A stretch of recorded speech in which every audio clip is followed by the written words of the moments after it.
Ada sebuah kisah unik dalam kehidupan rumah tangga Abu Talha dengan Ummu Sulaim yang diangkat dalam banyak riwayat yang sahih.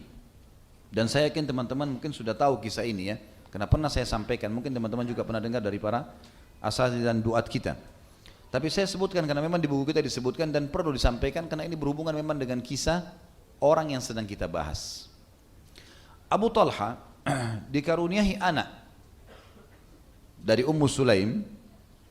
Kalau Anas tadi dari suami pertama, ini dari Abu Talha dapat anak. Anak ini laki-laki, tampan, badannya sehat. Satu hari, setelah beberapa hari dia lahir, anak ini sakit keras. Lalu kemudian Abu Talha bingung, karena dia merasa ini anak pertamanya, dia bangga dengan ini. Maka pada saat itu saudaraku seiman, dia terus menjaga anak ini, dia cuma keluar sholat, dia kembali lagi. Pas menjelang maghrib, kata Abu Talha, wahai Ummu Sulaim, saya akan pergi gitu kan, ke masjid, duduk bersama Nabi SAW sampai menjelang Isya, lalu saya balik. Tolong jaga baik-baik anak ini. Dia bilang baiklah. Baru keluar rumah Abu Talha, anaknya mati. Anaknya meninggal dunia.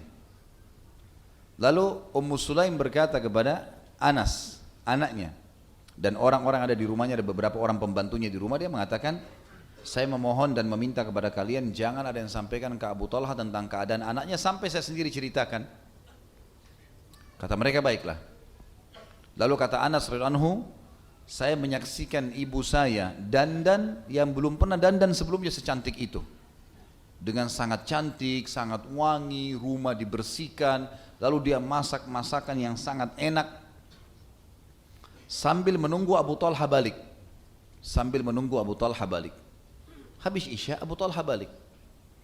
Ummu Sulaim yang merupakan ibunya anak itu, biasanya ibu-ibu perempuan lebih banyak terkena perasaan. Tapi lihat bagaimana dia melakukan ini karena keimanannya. Maka Ummu Sulaim radhiyallahu anha langsung menyambut istrinya depan pintu, suaminya depan pintu, diajak ke tempat makan, makan sampai kenyang, lalu kemudian dia menggoda suaminya, lalu kemudian terjadi hubungan biologis.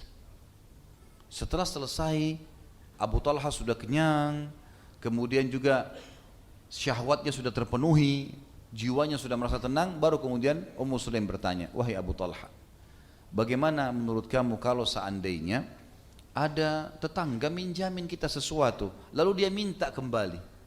Ada orang pinjamin sesuatu lalu dia minta, dia pemiliknya, kita tahan atau kita kembalikan? Kata Abu Talha, demi Allah harus dikembalikan, haknya orang gitu.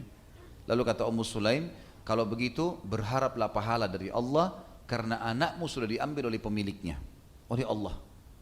Abu Talha tiba-tiba marah, lalu mengatakan, hai Ummu Sulaim, bagaimana bisa kau membiarkan saya makan sampai kenyang, kau membiarkan saya menikmati tubuhmu, lalu kemudian kau tidak menyampaikan tentang kematian anakku? Aku akan laporkan kepada Nabi SAW. Maka Ummu Sulaim tidak marah, tidak apa, pakai pakaiannya ikut dengan suaminya ke masjid, melapor kepada Nabi SAW. Lalu Nabi SAW tersenyum, lalu kemudian beliau mengatakan, apakah kalian sempat berhubungan malam ini, tadi ini? Kata Abu Talha, iya ya Rasulullah. Kata Nabi SAW, semoga Allah berkahi. Dan dari doa Nabi SAW ini, akhirnya Allah Subhanahu Wa Taala membuat Ummu Sulaim hamil dan akhirnya melahirkan anak. Dalam sebuah riwayat disebutkan adalah anak laki-laki dan diberi nama Abdullah.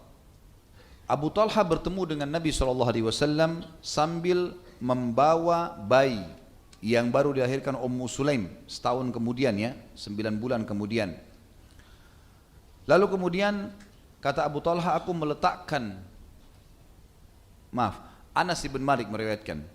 Anas bin Malik mengatakan, aku membawa adikku yang baru lahir dari ayahku Abu Talha, dari suami ibuku Abu Talha, dan aku membawa dan meletakkan adikku di pangkuan Nabi SAW. Lalu Nabi SAW meminta 1 biji kurma ajwa Madinah, kemudian beliau mengunyahnya atau namanya biasanya tahnik dalam mulutnya sampai lembut, lalu beliau memasukkan ke dalam mulut bayi tersebut dan bayi tersebut lalu kemudian mengisapnya. Maka Rasulullah SAW bersabda, lihatlah bagaimana orang-orang Ansar sangat menyukai kurma. Lalu beliau mengusap kepala bayi tersebut dan memberikan nama Abdullah. Seorang laki-laki Ansar berkata, aku melihat Abdullah ini mempunyai 9 orang anak, seluruhnya hafal Al-Quran karena berkah daripada perbuatan Ummu Sulaim.